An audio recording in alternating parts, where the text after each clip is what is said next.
I want to welcome everyone today for our exciting panel discussion. My name is Brian Scherf. I am a health educator and special projects coordinator at the LEHC located in Dearborn, Michigan. I will be your host for this afternoon, and I am joined today by Linda Bazzi, health educator, community outreach liaison extraordinaire.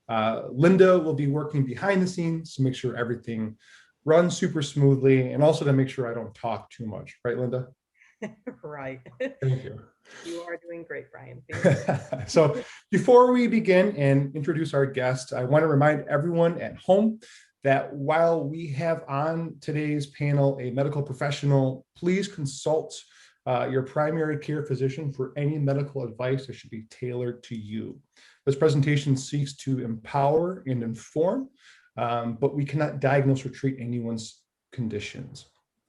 So without further ado, we've had the great fortune of having on so many wonderful guests for our monthly panel discussions, and today is no different. It is an honor to be joined today by Beaumont's very own Dr. Hanady Daas. As an infectious disease specialist, she helps patients that have been diagnosed with complicated infections, such as bone and joint infections and cardiovascular infections as well. She went to medical school at the University of Jordan and did her residency at Henry Ford Hospital with fellowship at St. John Hospital and Medical Center. These days, you can find her at Beaumont Hospital, and like the entire Beaumont team, Dr. Daas has been committed to keeping the community healthy and happy. Welcome to the discussion, Dr. Daas. It's a pleasure to have you.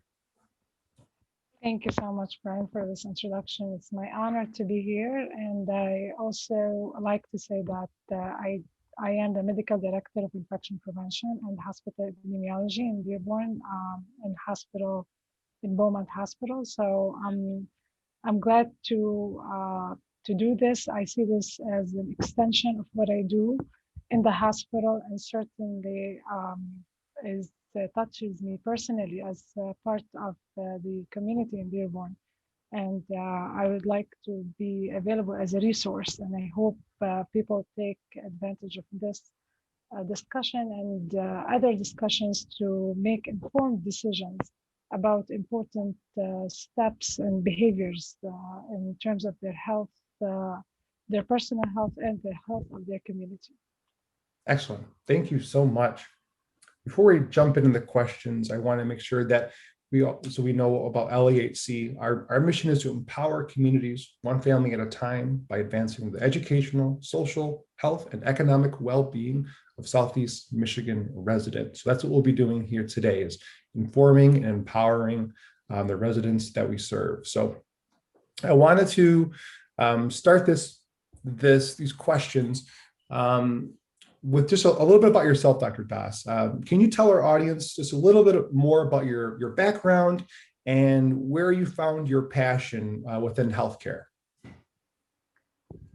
So as you stated very eloquently, I am in the profession of infectious disease since 2009. I did my fellowship, and then I went on to private practice, and then most recently I joined Beaumont, and I took over the infection prevention and hospital epidemiology department in Dearborn. I work closely with the rest of the hospitals within the Beaumont health system, where we also coordinate and collaborate and discuss as physicians and bigger meetings and higher scale discussions. I think COVID predominates what we do now in every aspect, whether it's professional or personal. But my true passion is really, which sounds very nerdy of me, but I really enjoy books and reading about books. And the thing about COVID, when I read read it more of a story and how it started, how it evolved, who are the players, how it happened, who are the people, behind those stories. It really intrigues me, and I think it gives me a better outlook and understanding of what's going on, and makes me better at making recommendations that I trust because it makes sense to me, because the story adds up. So that's really my passion. That's my a little bit of my personal interest. I'm also a mother of 3 children. My kids range from the age of 5 to 4 to 15. So they are wide range, from teenagers to toddlers. They've been in this with me for a long time now, and I hope they come out on the other side somewhat understanding better about what public health is, what it means to be an individual in a community, and how your behaviors can affect others, as well as the other way. The others can affect you and your health. Sure. Thank you so much. And what you touched on, you mentioned this a story, right? So that's how you approach this pandemic. And I think that's awfully timing, because we can go back to the beginning of the story. So yesterday was the 1-year anniversary of Michigan's first COVID case. So, we can let's zoom back to the first chapter of this story. And, because so much has happened within that. So within that year of the first case in Michigan, fast forwarding to today, where there are vaccines available for folks, hence this panel discussion itself, there's been a lot that's been going on. So can you just touch on a little bit how Beaumont has responded to this pandemic and what they are doing to keep the community healthy and happy? Sure. So Beaumont was actually one of the first healthcare systems to host the hospitalized COVID-19 patients. And, actually the preparation plan for the COVID-19 infections and the surge in the pandemic started earlier, as early as January and February, as the first reports came from Wuhan, China, and then moved on to the rest of Southeast Asia, and then to Europe. Before the United States was heavily impacted, we knew that the nature of airborne viruses, respiratory viruses, is that they tend to move quickly.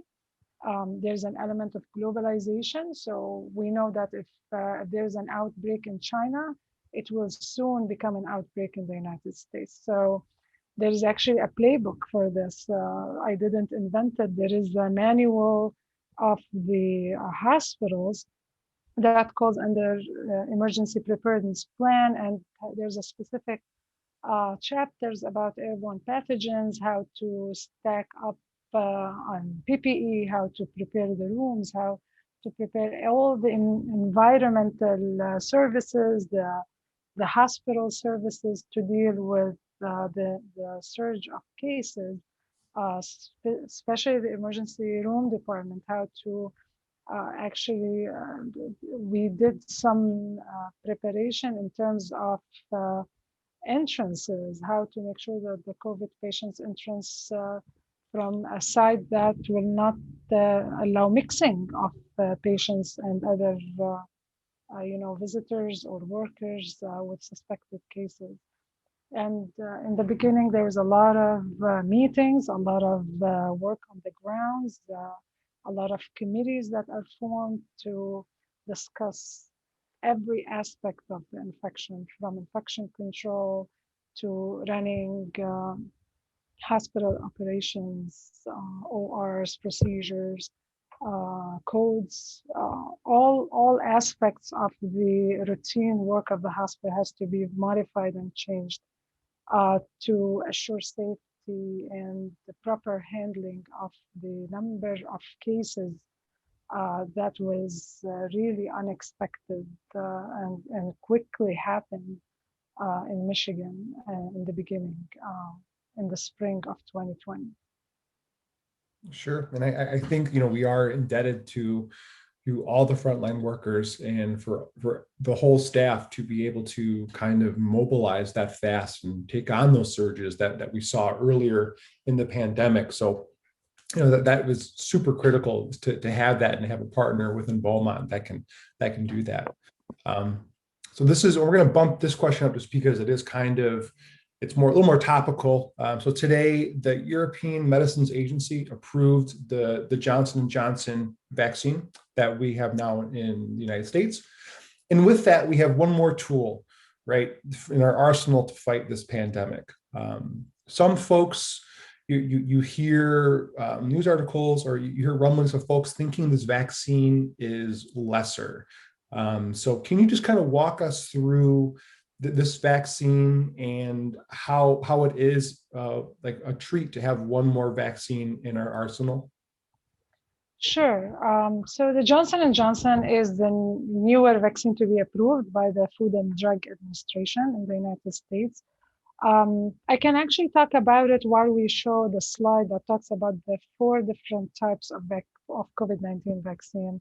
Sure. If you can pull that up, that will help add to the discussion. So here we go. This is a slide that talks about the different kinds of vaccine. So in general, when you give a vaccine, the whole idea of giving a vaccine is to give the body something that looks like the virus, but it's not really the virus. So something that looks like the virus, so the body can respond to that and produce antibodies and immune response in general. The immune response, to be accurate, is not just the antibodies. The antibodies are just a branch of the immune system. There's a whole lot of immune response that's generated to protect us from infections. And the one part of that is the antibodies. Other part are called T cells, Th1 and Th2, and the rest of the inflammatory markers that follow the activation of those cells. So in order to get there, you have to present the immune system with something that resembles the virus. So there are different ways to do that. So the first way, and seems like the one that got the head start, was the mRNA vaccine. So what they did, in this picture, you can see that there is, on the first box, has RNA and DNA. Those are the genetic material of the virus, and they are responsible for manufacturing or building the proteins of the virus. So in order to make a vaccine, so we take a segment of the RNA. Obviously, you don't want to build the whole virus or you will end up with an infection. So you take a segment of that genome and you find a way to put it in a sort of the vehicle or the outer shell that can assure that it will travel in your blood and reach the target, which is the immune cells, to take up this particle and produce the parts of the virus that will initiate the immune response. So the mRNA vaccines that are the Pfizer and Moderna, we are all familiar with by now, and we know how they work. Now comes the Johnson & Johnson vaccine. This is the second box in this picture. So the second box is called the viral vector vaccine. So what happened is that they combine another virus, usually an adenovirus, which is, it's a harmless virus, causes like the common cold symptoms. They take the outer shell of that virus and then they bring the genetic material and they put it inside that shell. So that way, this carrier of the genetic material of the virus is able to go inside the body. When you inject it in the arm, it goes to the body, and then the outer shell dissolves, and the genetic material is presented to the immune cells. So that's how Johnson & Johnson works. So it's essentially the same thing as the mRNA vaccines. It's pretty much the same way that the genetic code or Pfizer and Moderna work.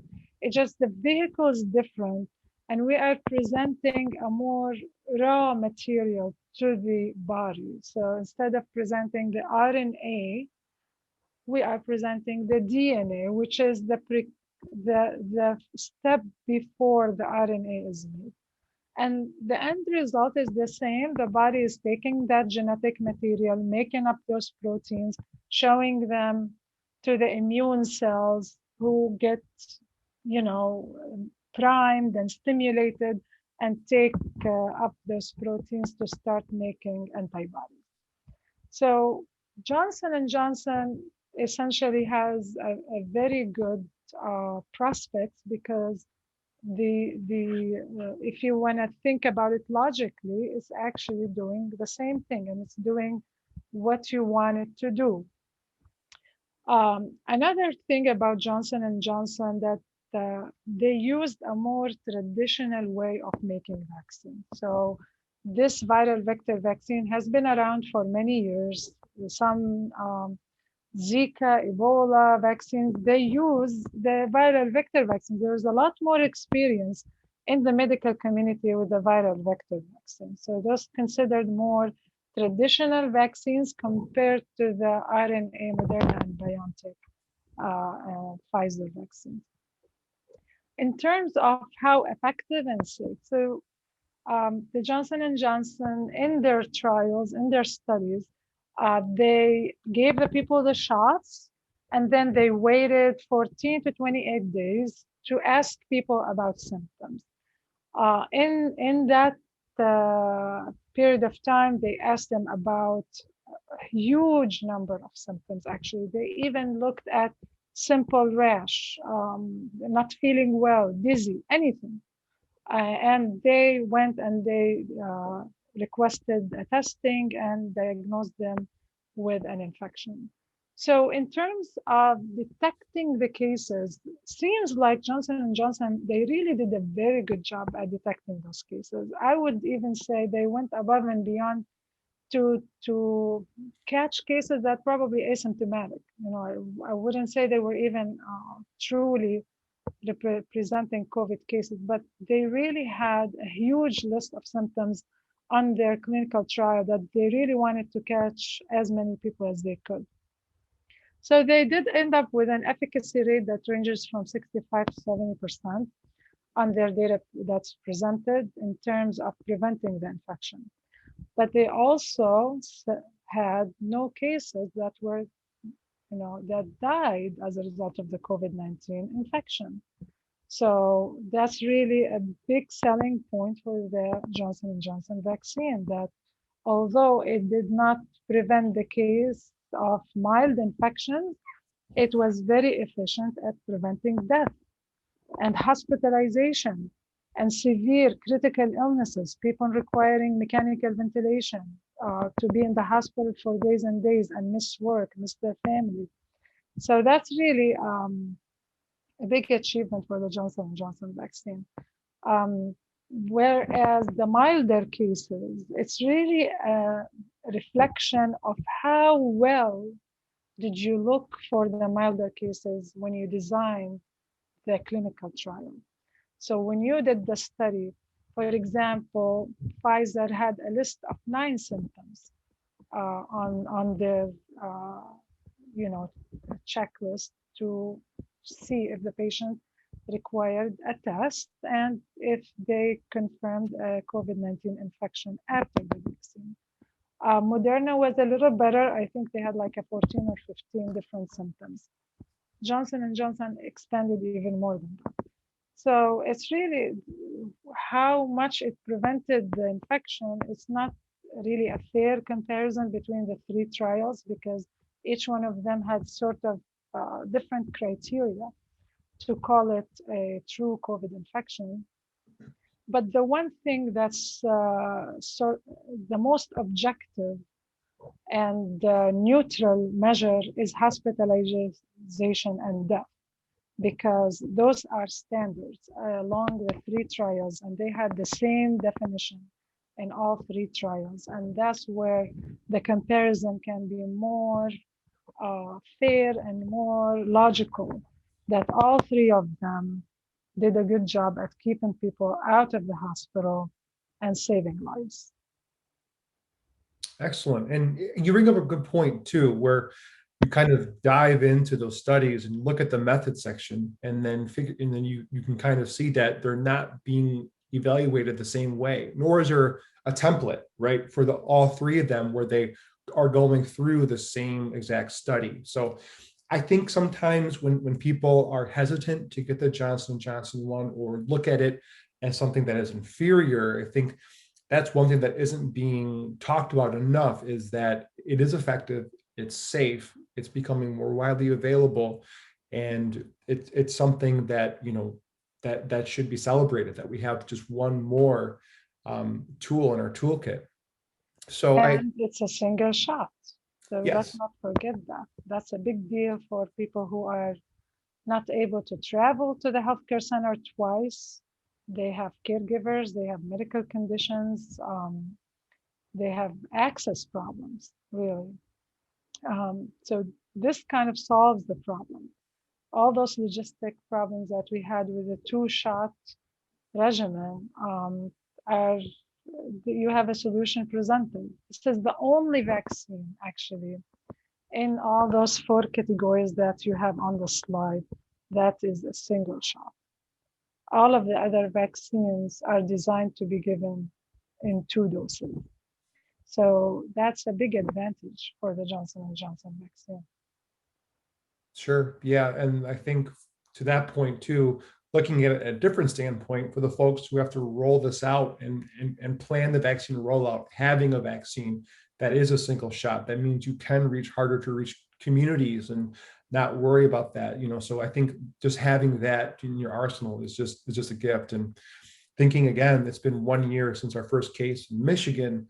You know, just where we are now is incredible, and that's, you know, that's a lot of hardworking folks that to be able to make this happen and make our community safe, because, you know, any kind of protection is better than no protection, and we're way better equipped now than we were 6 months ago, you know, 12 months ago. So to that point, I just wanted to just kind of make sure I'm on the right page here. But so you're kind of, I feel that the best vaccine to get at this point is the one that's available to you, right? When you do get that call. So is this something that you would tell folks as well? I do. I do. And the reason why I say that is because, as I said, um, what is the standard to choose this vaccine and not the other, right? So there is really no convincing evidence that one vaccine is better than the other, exactly for the reasons I said before. The numbers, the percentages, this is 95% effective, this is 67% effective. It all talks about how the study was designed and how hard they looked to find those milder cases or asymptomatic patients or the less sicker ones. At the end, what we really hope for is to have the coronavirus end up being one of those common cold viruses that you may get a common cold, but it will not stop you from going to work. It will not be um, a public health hazard. We want to contain it as much as we can so that at the end, if one person is sick, we can track him and we can trace all their contacts and contain it easily. Put him, you know, ask people to stay off of work or off school. But right now, what we're doing with thousands of cases every day is that we will have to put so many people out of work or out of school that we will not be able to function.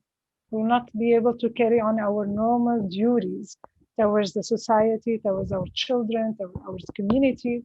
So it is important to contain the virus. It is important to highlight all the tools that we have and present it to the community so they can make a good decision about getting the vaccine.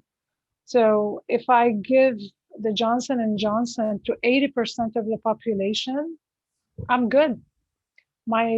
I'm restoring my normal operations. I'm still going to ask people to be careful and wash their hands, wear their masks in crowds and around people who are not vaccinated. But I'm essentially able to perform my regular duties every day as usual without interruption. So that's really where multiple vaccines are not a bad thing. They are a good thing by necessity. And I don't know, I'm sure you guys are too young to know this, but when there was a polio outbreak, and if anyone watching us knows someone from that generation in the 50s and 40s, where people used to have lockdowns exactly like what we have now because of polio cases, where little kids were sitting in iron lungs encased in steel to prevent to allow them to breathe for years. Sometimes they sat in that iron cast. So it's until the poliovirus vaccine came out, and there were two vaccines, one by mouth and one injectable. And they were doing what they can. The one that was given as drops in the mouth was easy, convenient. Everyone can get it, the younger, the older. It was easy to distribute to other parts of the world. Some parts of the Middle East where I came from, and other places in the world where it was easier for them to use the drop, the mouth drops. And eventually we all made it to the injectable one, not because it's better, but it was easy to incorporate in our routinely vaccination program. And coming from the Middle East, it was common to find one or two girls in my class limping, using crutches, having difficulty with their gait and their walking because they had polio, and we all knew that. So having a perspective where a pandemic or a highly contagious disease affects the community really makes you appreciate the technology, appreciate the advancement in science. The polio vaccine took about 15 years to develop in the 50s. And there was a lot of very similar arguments about the vaccine at that time. And there was really a push from the community to get that vaccine manufactured and distributed that eventually eradicated polio from many parts of the world. And now we don't have that anxiety about our kids going to school and catching something that may debilitate them for the rest of their lives. So I truly appreciate the technology, not because it's my specialty, and I'm not affiliated with any of the manufacturers. We have to disclose that I have no affiliation with pharmaceutical companies. I don't get paid by anyone for doing this. So it's really the perspective, the history of infections and how they affect our lives and our people that we love, that makes it only logical to advocate for those kinds of vaccines and encourage people to take them.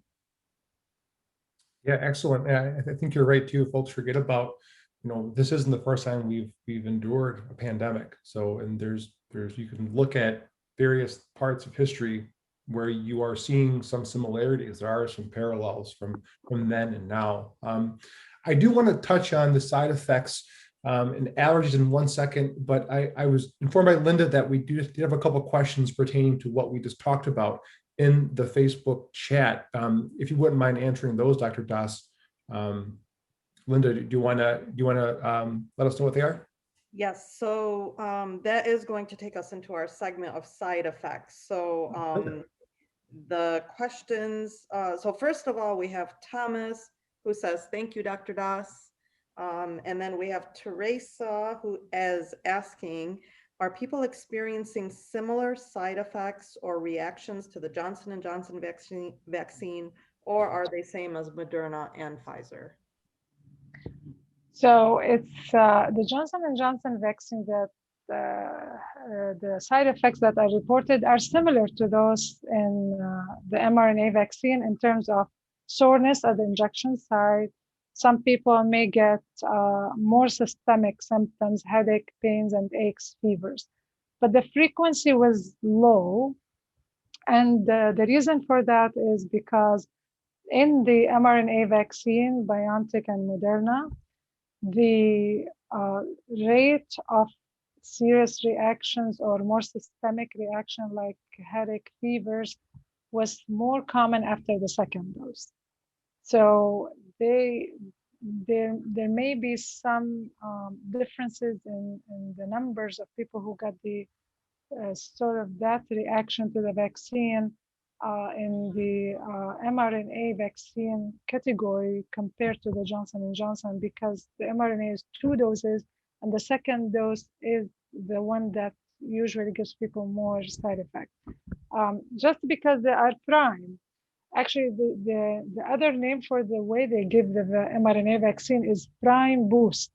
So you're priming the immune system and then you're boosting it. So the second time you take the vaccine, your body is ready. The immune response is almost there. So it reacts quickly, and so they have more symptoms. Whereas in Johnson & Johnson, it was only a single shot.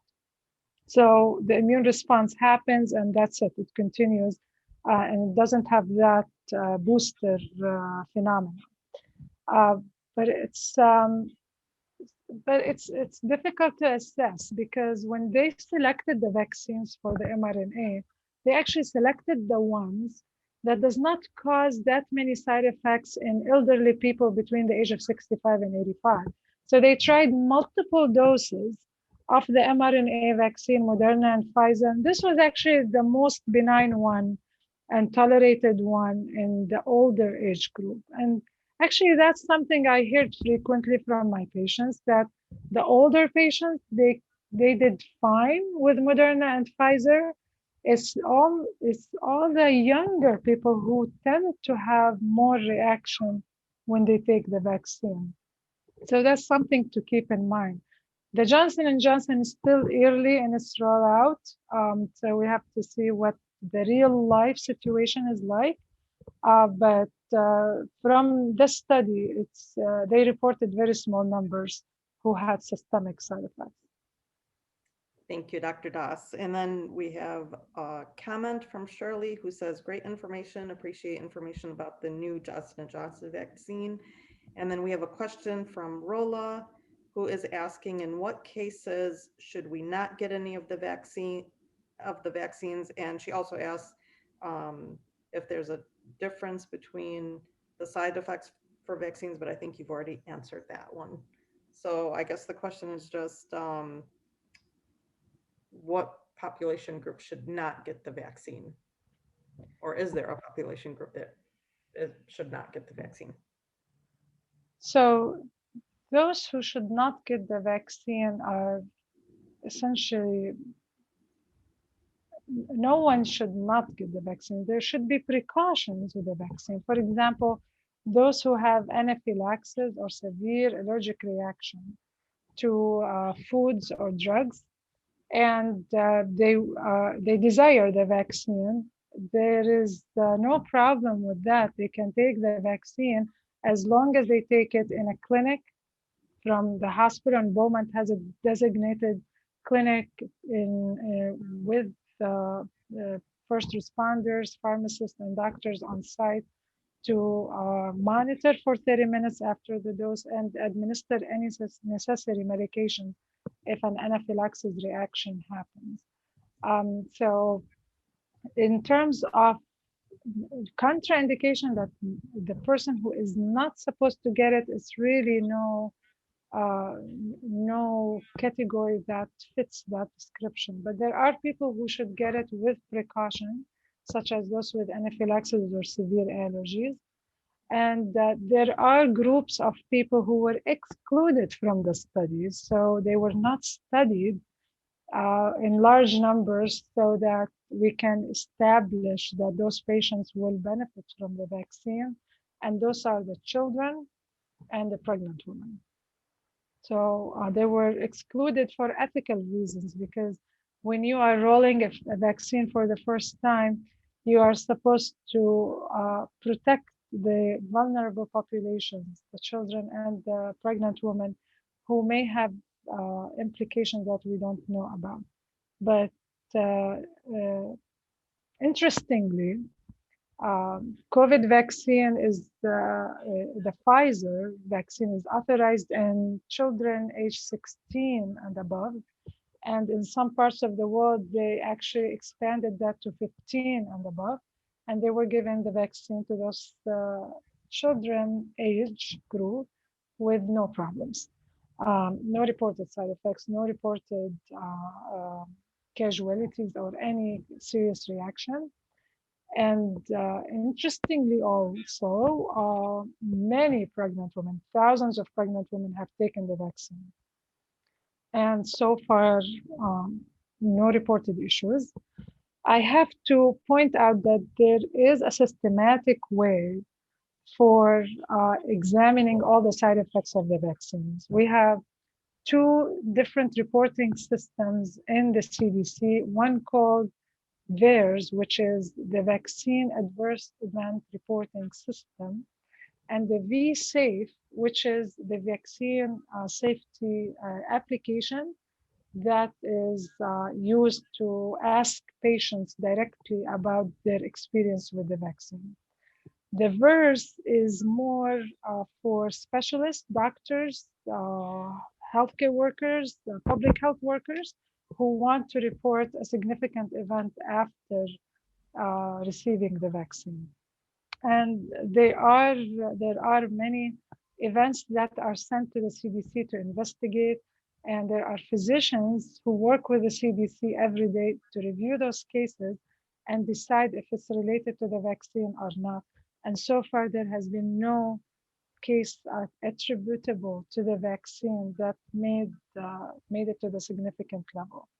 We also have the health departments in Europe reporting on the vaccines rollout and the experience of people without it. And they have actually one of the best reports about the safety of those vaccines in their population. And as you know, their population predominantly on the older side. And so far, they have no concern about safety. And they investigated every single case, including the ones that made it to the news about excessive mortality or excessive death among older patients who received the vaccine. And when they investigated well what happened in that population, there was a very clear picture about underlying conditions, patients who are already in hospice, and actually they were dying at the time they received the vaccine. And unfortunately, shortly after they passed away. It's not related to the vaccine. It's related to the natural causes of death that are not avoidable.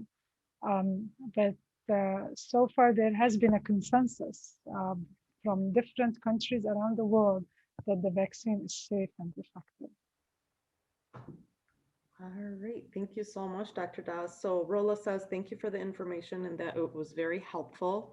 I do have one more question from Rowan. She says, hi, is it true that we shall do antibody tests after taking the vaccine to check how effective it is, especially aged people?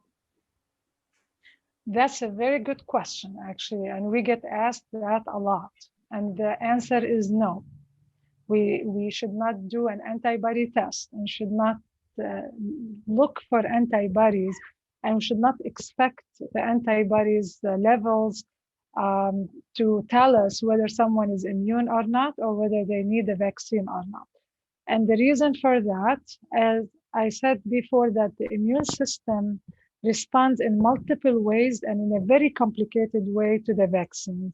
One of the ways it responds is by producing the antibodies, but the antibody response is not really the one that stays with us. This is not where the long-term immunity comes from.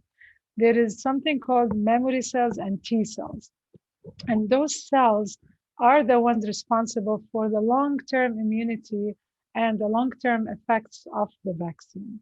So by focusing on the antibody response and the antibody level, is not going to give you the whole picture, and it's going to mislead you to think that the antibodies absence or presence are telling you if you're immune or not and make you decide on getting a vaccine or not. And that's a very wrong idea, and it should not be the case. So I don't recommend antibody testing for people before the vaccine or after the vaccine, or as a way to decide if they need the vaccine or not. Uh, that's not really a useful tool for you. And I prefer that you stick with the recommendations of the FDA and the manufacturers of those vaccines, how to administer the doses, how to follow the schedule of the doses, and not test before or after. Great, thank you, Dr. Daas. So that's all I have in the chat right now. If you have any further questions, please continue to drop them in the chat and we will ask Dr. Daas as we go on. Thank you, Linda. And thank you to all our viewers for making my job way easier. Those are some awesome questions. So I wanted to touch on a couple of things, Dr. Daas. So we have about 15 more minutes, and I was going to hope that the last 5 minutes you could speak to our friends in Arabic about kind of summarizing what we've talked about. But I wanted to just bring our attention to one of the slides that you gave us, this one here. So I'd like to ask a question about this topic and then also about access, so we can help folks who want the vaccine to get it. But for our first question, I just kind of wanted you to walk us through briefly, if possible, how vaccines are approved, because I think the apprehension from folks who maybe don't want to get the vaccine is they think it was studied too fast or was approved too fast. So if you could kind of quell that anxiety for us and kind of walk us through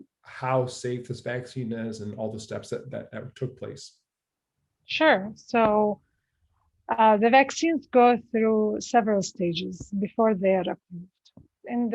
Actually, before even we go to phase 1, 2, and 3, there are lab studies where they are done at a molecular level and then goes to animal studies to see if it's safe from animal studies, and they can actually do a little bit more of autopsy and tissue analysis to see how the vaccine worked and what effect it had on the animals first. Then we move to humans. In the first phase of humans, most people, they don't hear about the vaccine until it's in phase 3 or beyond. So the first 2 phases in humans are phase 1 and phase 2. And the purpose of those very early studies is to give the vaccine to a small number of people and decide about safety and efficacy. So in phase 1, it's only about 5 to 10 people. And those volunteers, they receive the vaccine. They may receive even different doses of the vaccine, different preparations of the vaccine, and they decide, on immediate safety of the vaccine. So this is a short period of time that they want to know that if I give an injection to a human within the first few hours or days, how they're going to react, what's going to happen to them. Those in this phase, usually the volunteers are very protected. They are monitored very closely, mostly in a lab setting. There's frequent blood drawing. So this is a very intense phase, and it's a very small scale phase. So once they establish that this is safe, and it's okay now to move on to the next phase, then they go to phase 2. And phase 2 is a little bit bigger number of volunteers, maybe 10 to 100. And it's the same thing. They measure their body levels, they monitor them closely, and they have actually some idea of what dose of the vaccine should they be given. So everyone probably know now that before we have this current vaccine, multiple versions of the same vaccine were made and tested before they decided on the final one that proves to be the safest and the most effective. So in phase 2, they play around with the dosing and they see which one was safe, effective, which one will make sense to proceed and will likely to finish the race and accomplish the results. So that's phase 2. In phase 3, and this is where the clinical trials that we all talk about, this is where the statistics come from. This is where the efficacy, the numbers, the 95%, the 60%, all those things come from. So this is a phase 3. Usually it involves tens of thousands of patients. So for example, Moderna and Pfizer, each one had about 15 to 20,000 patients in it. Johnson & Johnson had about 22,000 patients. In phase 3 trials, you may have people in different parts of the world. So, for example, Johnson & Johnson had people in Brazil, in South Africa, in the US. BioNTech had volunteers from Germany and Europe. AstraZeneca has multiple countries participating. So it is kind of more representative sample in phase 3. You try to include people from different races, different ethnicities, different health conditions, and that kind of your reassurance that it's not just that I'm giving it to the healthy younger adults, like in phase 1 and 2, who are likely to do well with the vaccine. I'm also giving it to the more vulnerable, the older, the sicker, to see how safe and effective it will be on a more general basis. So phase 3 is the bigger scale trial that gives you really reassurance and confidence in the vaccine. After phase 3, phase 4, or post-marketing trials, those are when we approve the vaccine for everyone. And so everybody will take the vaccine, but there will be continued monitoring. But it's on a different basis. So for example, if I notice that my son got the measles vaccine and he got a rash, for example, that's not reported normally with the measles vaccine, I can go to the CDC website and report that. So even after vaccines are approved for tens of years, you're still gonna report them. You're still gonna put an outlier symptom or sign, you can put it in the system and monitor the vaccine. So those phases are in place to assure that there is always checks and balances on every phase of the vaccine, and that no side effects or unusual thing goes unchecked or unnoticed. So obviously the difference with the COVID vaccine is that the transition from one phase to the other was faster. So each phase was conducted as it should be, according to the usual protocol. But moving from phase 1 to phase 2 was shortened, not for any reason, but because the logistics were overcome due to the pandemic, due to the public pressure that we need to move faster. So we can't wait for that committee to meet every 3 months. We want the committee to meet every week. So basically, that's where the expedited process came from. All those vaccines, they went through all those phases as usual, as all the vaccines do since they started making vaccines. So the only difference was the period between the different phases was shortened to allow people to have a vaccine faster. Excellent, thank you. I think that is where that gets lost in the shuffle as far as when people see articles about the progress of these vaccinations. Typically, that's not something you see in the news. Is if there's a new vaccine coming out, we don't really have this blow-by-blow update of it. So I think that was jarring for some people, and then just not really being familiar with those phases and why it took a little bit faster. And like how you mentioned, where there's meeting at more regular intervals. So that's great. Thank you. I wanted to draw attention to a video that you provided, which Linda will be dropping in the Facebook chat.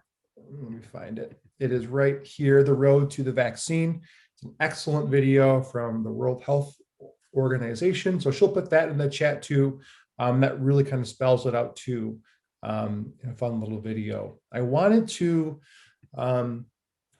bring our attention as we wrap up. I know we have a couple more minutes here. Community resources. So one of the questions that we get is, how do I help my family members? So how do I get them signed up? So thinking of folks who maybe don't have access to the internet, is there a number they can call, or how can people sign up like that? How can we utilize maybe our more tech savvy, younger folks in the community to help those who maybe aren't comfortable navigating that process? Sure. So from my experience with my colleagues who have parents who need to be vaccinated, they can look into their account on My Chart, which is the way patients usually access their information and make appointments, and they can help them by doing that on their behalf after getting their approval. Another way is that if someone doesn't have a computer or internet is not working, they can call. The COVID hotline is 1-800-592-4784, and they can schedule appointments through that way without having to go through the computer. There is also vaccines available through our local health department. So I would encourage people who are not in a healthcare system yet, or they don't have the invitation from the healthcare system to receive the vaccine, they can call the COVID-19 hotline affiliated with their county. There's Wayne County or Oakland County or any other county. They have staffed COVID-19 hotlines that they can dial and call for information and appointment scheduling. There are also many wonderful initiatives in our community. Every now and then, just recently, Access had the opportunity to present people with a vaccine on a mass scale. It was a one-day event. I'm sure multiple organizations in our community, our mosques, our churches, each one have some ability to obtain vaccines every now and then. It's an event that may happen once in a while, but it's a good idea for the young guys who are on social media and have access to those announcements to share it with their neighbors and older individuals so they can be available and take the vaccine. Excellent. Thank you so much. We are almost out of time.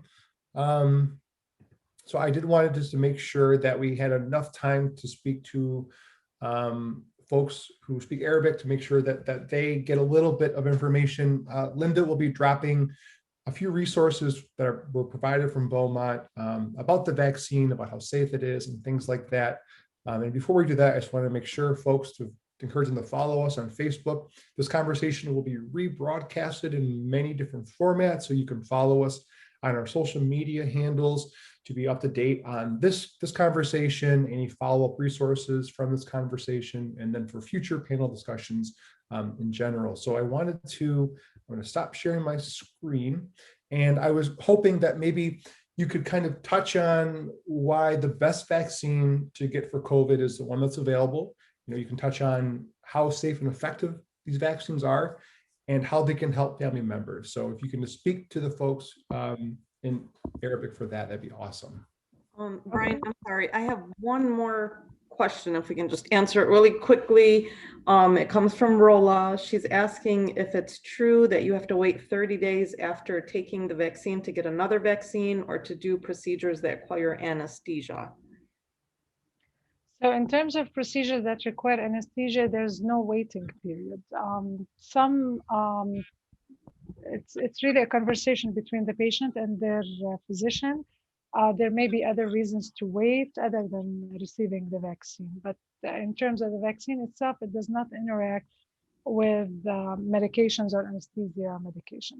So that's the first part of it. The second part regarding other vaccines, yes, there are recommendations to wait, but not 30 days. It's up to 14 days.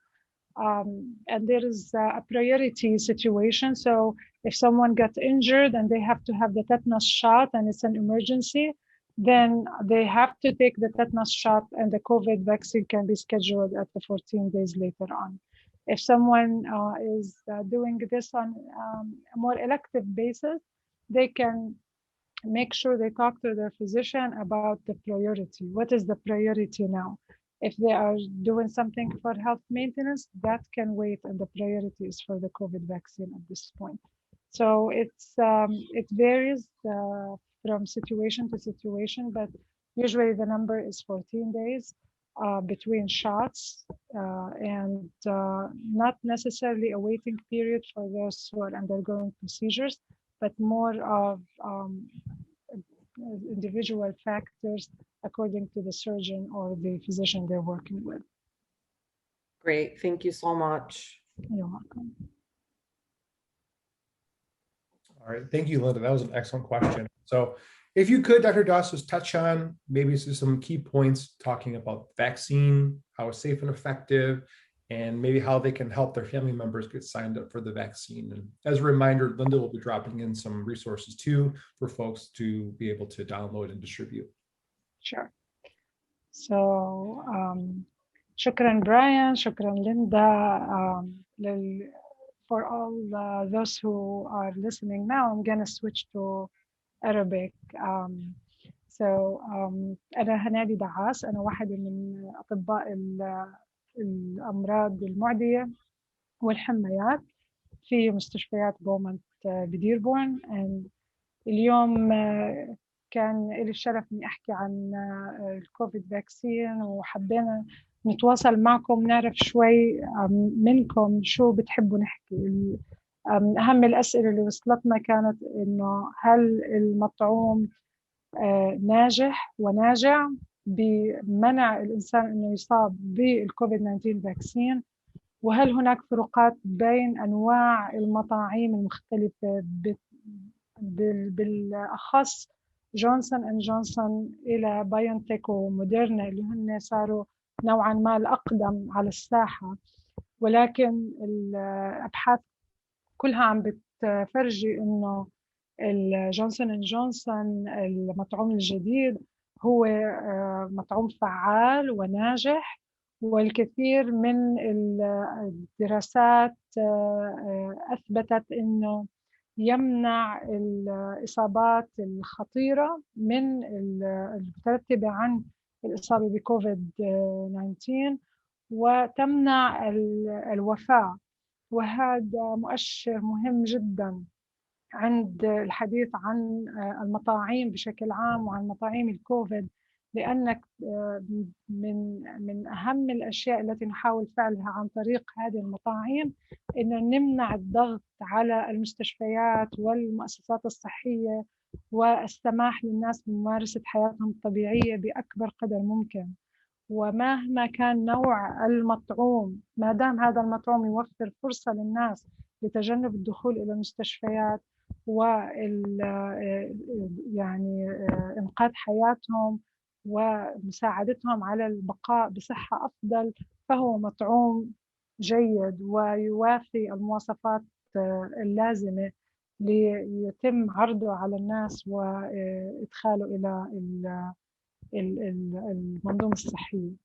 فالرجاء من الناس كلها، هذا رجائي الخاص، إن الناس لما تسمع عن أخبار الفاكسين وتفتح على الشركات على وسائل التواصل الاجتماعي وتشوف أخبار عديدة، بعضها صحيح وبعضها غير صحيح، ولذلك الأفضل أن تتبع المعلومة إلى مصدرها، وأن تحاول أن تفحص المصادر التي توصل إليك هاي المعلومات.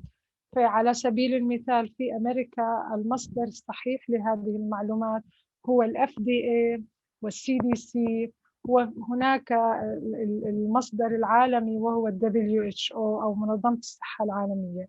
وهذه الأماكن توصل لك المعلومة بطرق مختلفة وبلغات مختلفة، وتستطيع أن تسأل طبيبك في حالة اختلط عليك الأمر أو وجدت أنك بحاجة إلى المزيد من المعلومات. كلها ما يشاع عن الفاكسين أنه أدى إلى وفاة الناس، وأدى إلى عقم، وأدى إلى تغيرات جسمية، ليس له أساس من الصحة. المستشفيات الكبيرة والحكومات تؤدي دورها في فحص كل ما يمكن أن يكون مشتبه به كأعراض من هذا المطعوم، ولحد الآن لم نجد أي حالة توثق خطر من هذه المطاعيم. بالعكس كل النتائج كانت إيجابية، وإن شاء الله تؤدي بمجتمعنا إلى الأفضل والصحة الأحسن للكبار والصغار بنفس الوقت. في النهاية بومونت هو مستشفاكم بديربورن، وهو يعني ما إن تصله الكميات اللازمة من هذه المطاعم حتى يبعث إلى مرضاه ب invitations أو بدعوات عبر حسابهم على ماي تشارت أو الإلكتروني، الحساب الإلكتروني المتوافق مع بومان. وفي هذه الدعوة هناك تعليمات كيفية جدولة المواعيد والالتزام بالمواعيد وكل المعايير التي يجب أن يلتزموا بها قبل موعدهم.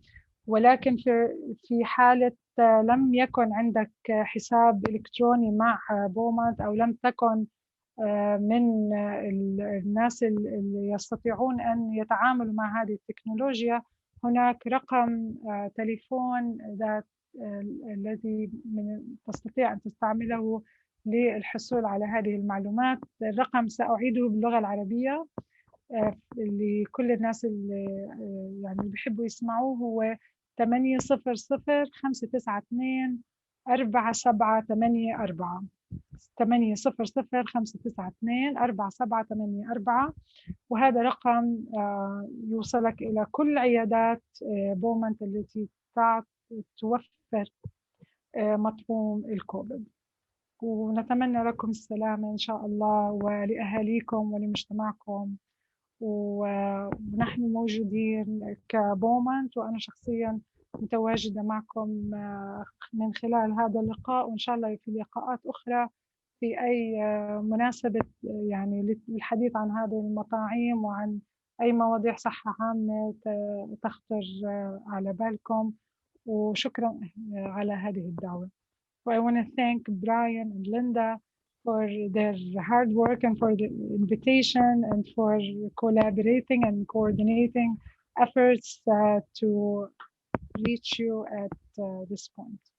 Well, thank you so much. I think you beat us to it, but I wanted to say at the conclusion of this panel discussion, just thank you so much for taking the time and sharing your expertise for the community. You know, it's invaluable. We couldn't be more happy to have you on to speak with everyone. Thank you to our friends over at Beaumont too for this collaboration as well. So thank you again so much for everything that you've done, that you continue to keep on doing, and all your efforts to keep us healthy and happy. And with that concludes our panel discussion on COVID vaccines. And thank you everyone for tuning in. Stay tuned for our next announcement, for our next panel discussion. And then also keep on following us on social media to make sure you're up to date on all of our events. Thank you so much, Dr. Daas. Thank you, Linda. You're welcome. Have a great day. Take care.